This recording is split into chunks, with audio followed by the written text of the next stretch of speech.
So we're going to start cladding the side of the building. Usually when you get your stacks of iron, the first sheet on top will be a cover sheet, so just put that to one side. And then on this stack it had two little sections sheets, and they're going to be for the end of the front over the roller door. And then you see we've got a huge stack of sheets, so they're going to be all our sidewall sheets, all the same length. So we're going to get those, we're going to mark a bottom row on them, and then lay our paper on the wall and start doing them. When you're cladding, you do it a little bit different from tin. On a roof, you're screwing through the top of your tin, where on cladding, we're going to be screwing into the pan of it. Because of that, we want to screw next to our overlap. So that's our overlap. We want to screw there to hold our overlap down. So I've checked my measurement along the bottom, and 220 mils is going to work for me. So I'll just grab the first sheet and mark 220 mils. 220. If you wanted, you could work out how many sheets you have in your wall, put all those sheets together, get the ends right, and pre-drill them. It's an option, makes it a little bit easier, but obviously there's a little bit more room for error. So on this, we're just going to mark each sheet and lay them as we go. Cool. We're about to lay the paper, so we're just going to tag it at the top and then the bottom, and then roll it out, making sure we've got it nice and square as we go. Not the easiest job, so don't judge me too much. But if you want to, judge me all you want. And let's see how we go. Obviously writing on the outside of it, so we'll push that up. So you tag, yep, put a screw in there. So we've just left a bit so we can take it round the corner. Oh yeah, here he's gone into the plate. Yep, beautiful, did it rip it?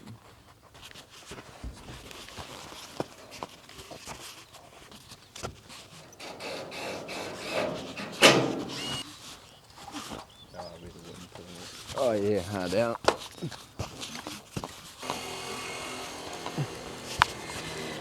The good thing with this paper and doing it all in one piece is, because there's no joins, it's just going to work as a waterproof barrier perfectly.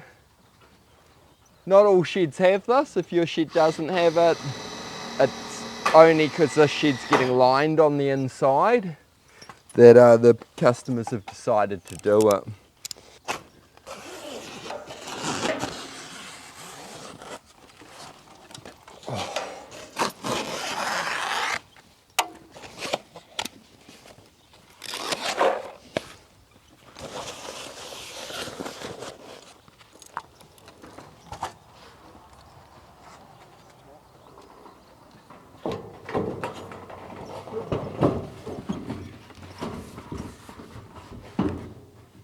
So we'll just tack that corner there now.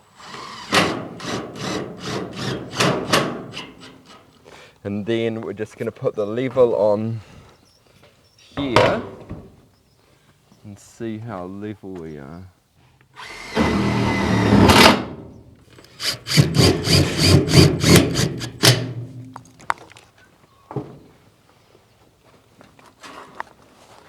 Yep.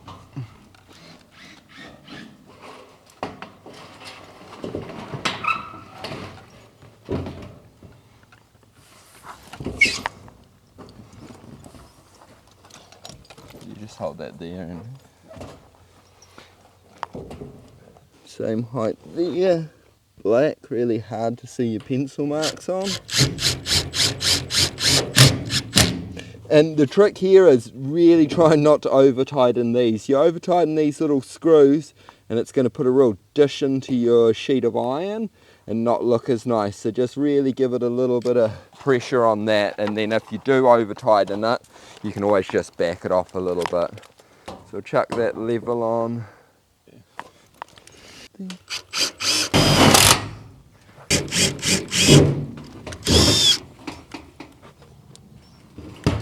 So I'm just gone through, I probably ideally should have done it at the halfway mark, but I've just marked my centre purlins so that I know exactly where they are, and I'm just going to do a measurement and mark that on my sheet where I want to pin them, and then once we're finished we'll go through and do a string line.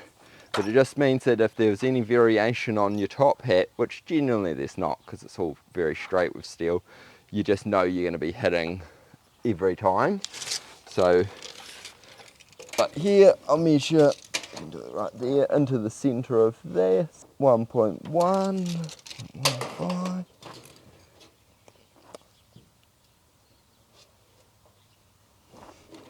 And then I'll just do the same again. Up to here, 1805. 1805, there we go. So I've got those marks, I can put Tex screws in, and then I have somewhere to ping my chalk line to afterwards, and we'll show you that in a minute. So up the top, we're just pinning it right high up in the top, then the gutter's going to come over through here and cover all of that up, but just pinning it in the same spot on the sheet every time, so it's all nice and uniform.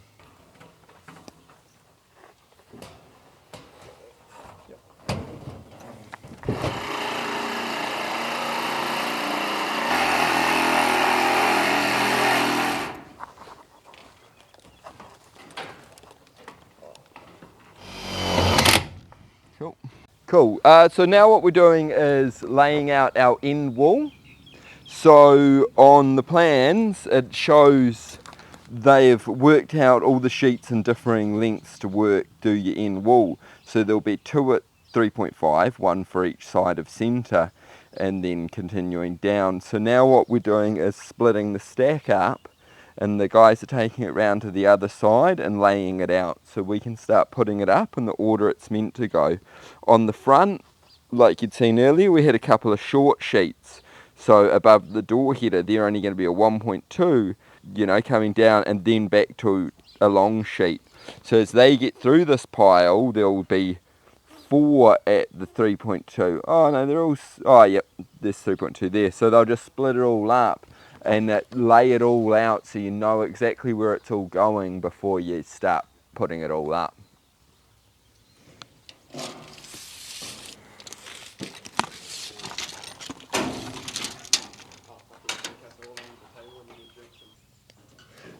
So we're going to lay this back wall now.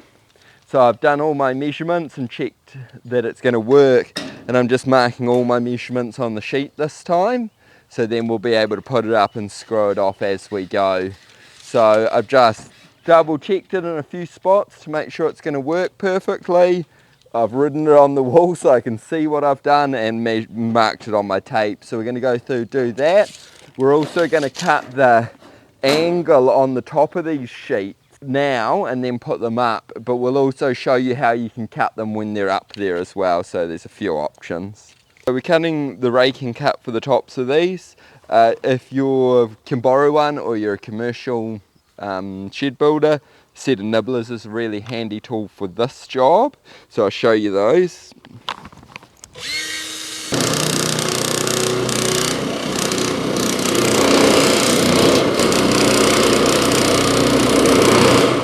As you can see, they cut out quite a lot, and it's not the prettiest cut, but when it's going to be up there and then have a barge flashing going over it, it doesn't need to be the most pretty cut.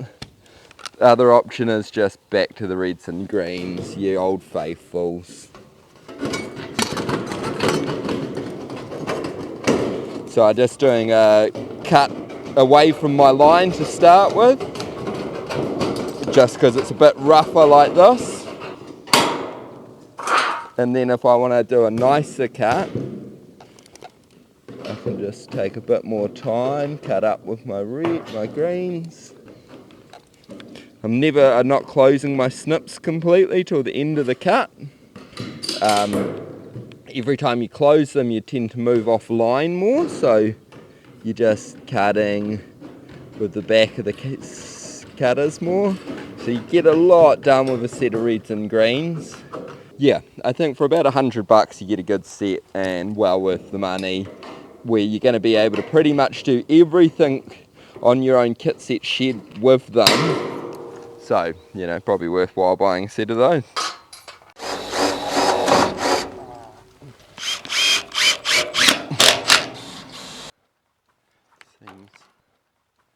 Seams.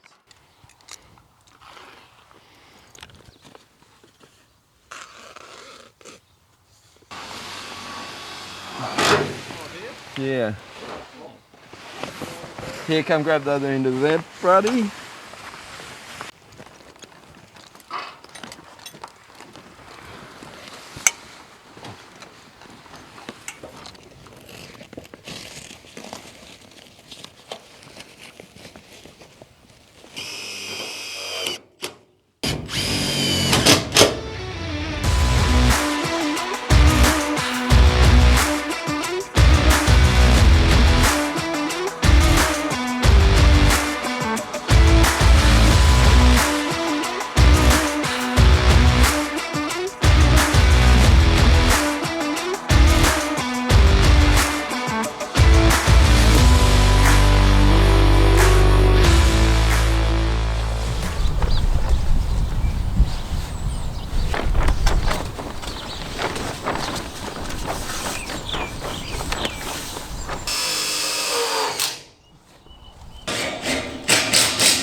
Bring them up. Straight up.